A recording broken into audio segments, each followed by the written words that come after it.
मी doctor Qadri, मी कादरी हॉस्पिटलमध्ये consultant orthopaedic surgeon आहे। आमच्या कादरी हॉस्पिटलमध्ये सर्व प्रकारचे ऑर्थोपेडिक ऑपरेशन होतात। राज्य उत्पादन शुल्क विभागाकडून हॉटेल धाब्यांची विशेष तपासणी मोहीम राबवण्यात येते।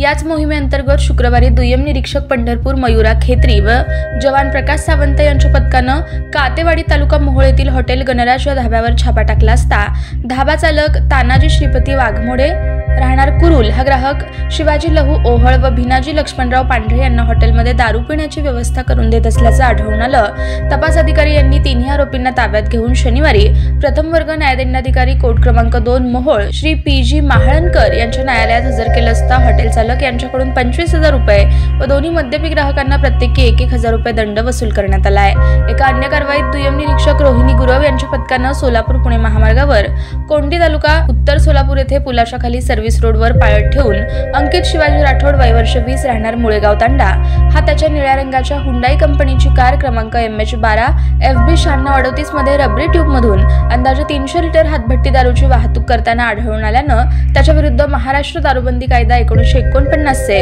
कलम 65 नुसार गुन्हा नोंदवण्यात आलाय। त्याच्या ताब्यातून वाहनाच्या किमतीसह एकूण 2,15,300 रुपये किमतीचा मुद्देमाल जप्त करण्यात आलाय। ही कारवाई अधीक्षक नितीन धार्मिक यांच्या मार्गदर्शनाखाली दुय्यम निरीक्षक ब1 विभाग रोहिणी गुरव, सहाय्यक दुय्यम निरीक्षक गजानन होळकर व जवान अनिल पांढरे यांच्या पथकानं केली आहे।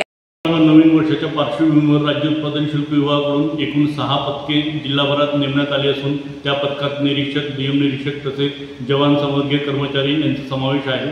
ही पथके रात्रंदिवस हॉटेल धाब्यांची तपासणी करत आहेत। तसेच परराज्यातील दारूची अवैधरित्या वाहतूक होऊ नये याकरिताही वाहनांची कसून तपासणी करण्यात येत आहे।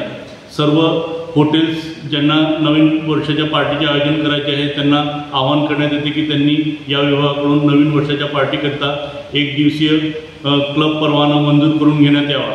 तसेच त्यांनी जर विना परवाना तिथे पार्टींचे आयोजन करीत असताना जर आढळून आले तर त्यांच्या विरुद्ध गुन्हे नोंदवण्यात येईल। ताज्या बातम्या पाहण्यासाठी प्राईम महाराष्ट्र न्यूज चॅनलला सबस्क्राईब करा।